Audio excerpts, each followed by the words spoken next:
Look at the stance of that 300. Notice that rear's up so much higher? Why would I do that?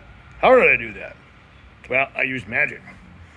The magic of trigonometry. So there's your rear swing arm and your 3 moving parts connected by a dog bone connector.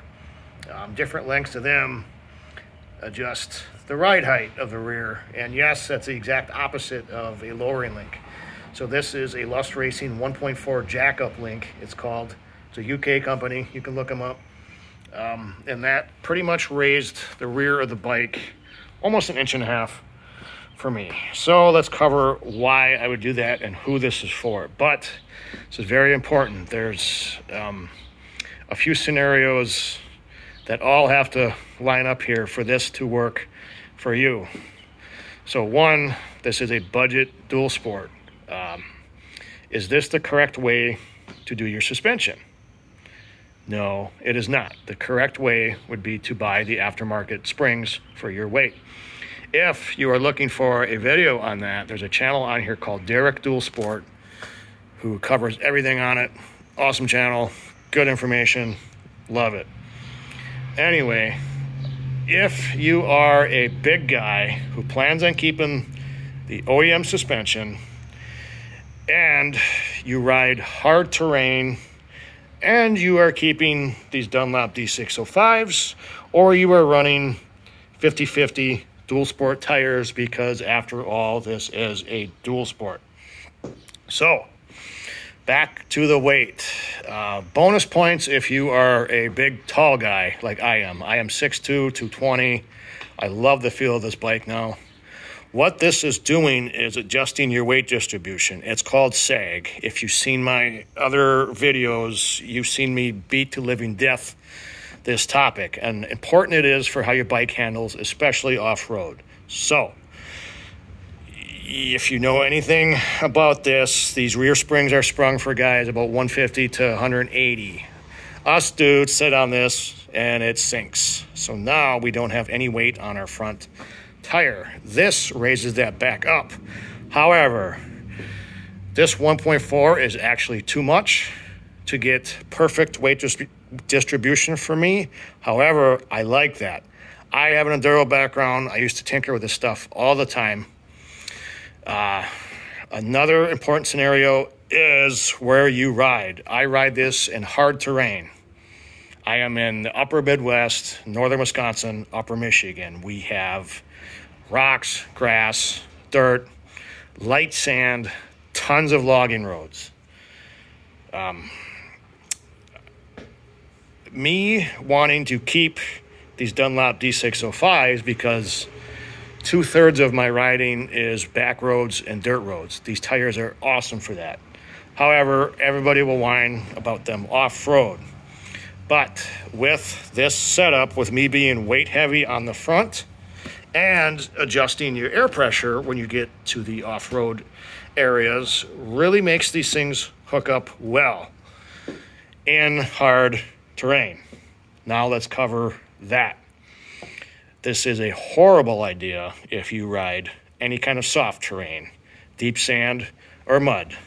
With this scenario, this way, when you hit that, this is going to sink and dive, and over the bars you're going to go. So, let's cover the other scenario where I think this would be good for you. If you are the ADV guy, light ADV bike, you got a rack, bags on here, got another 34 pounds, 30, 40 pounds on here, and you are traveling them BDR routes, you don't want to ride on full knobbies. It's going to wear you out. You're not really going to enjoy your ride.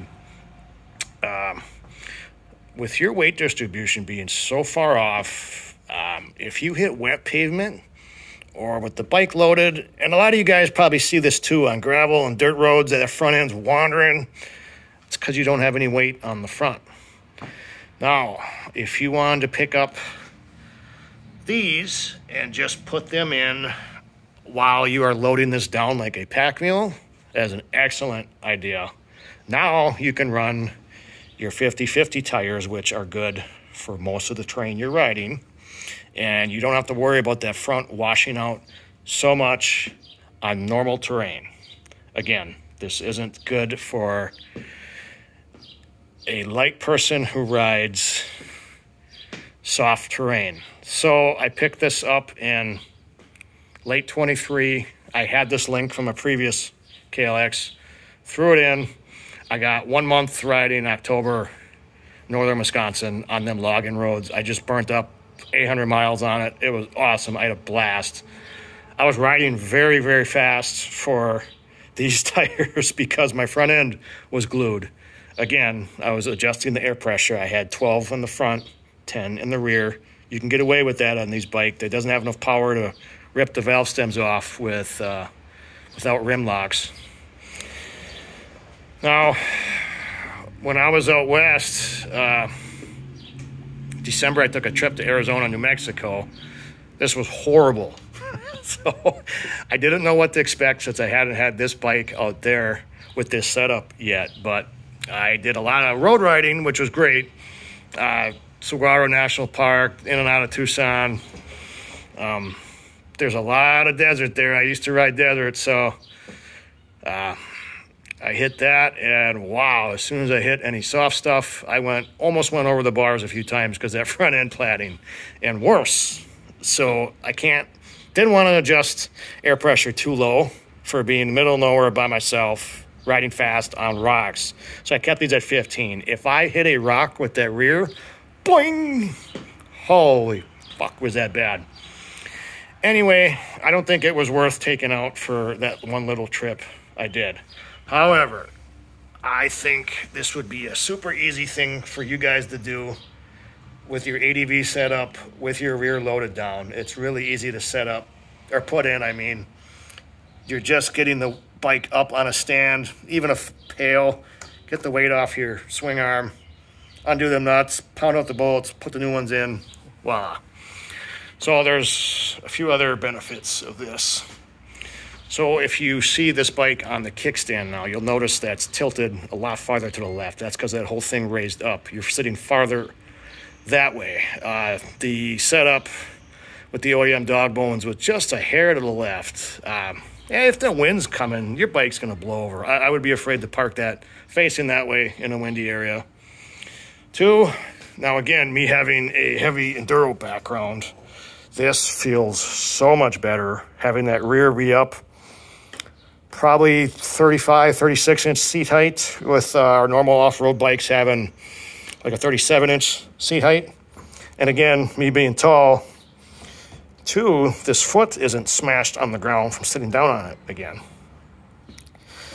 So just a few little things there.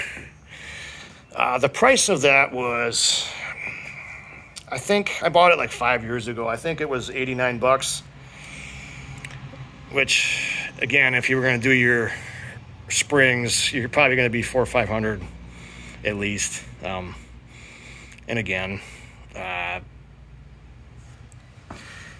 like I said, this was just cheaper and easier for me to do because this is a budget dual sport. Here's the other scenario I didn't cover. This rear shock, I thought felt fine at my weight with the preload set in the middle.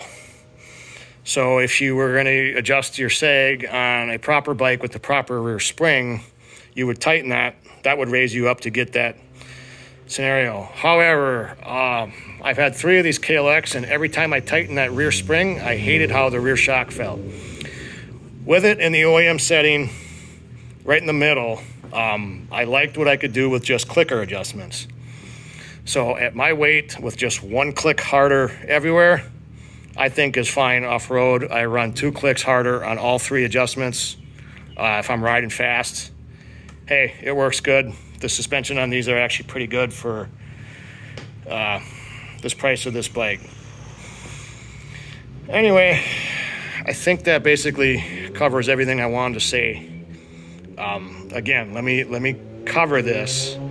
You're a big, heavy guy who rides hard terrain, wants to keep the OEM suspension, and you run 50/50 tires. That I think actually covers a lot of people, but again, it's very specific. So, if you got any questions, let me know. for that price and what this does, I think this could help quite a few people.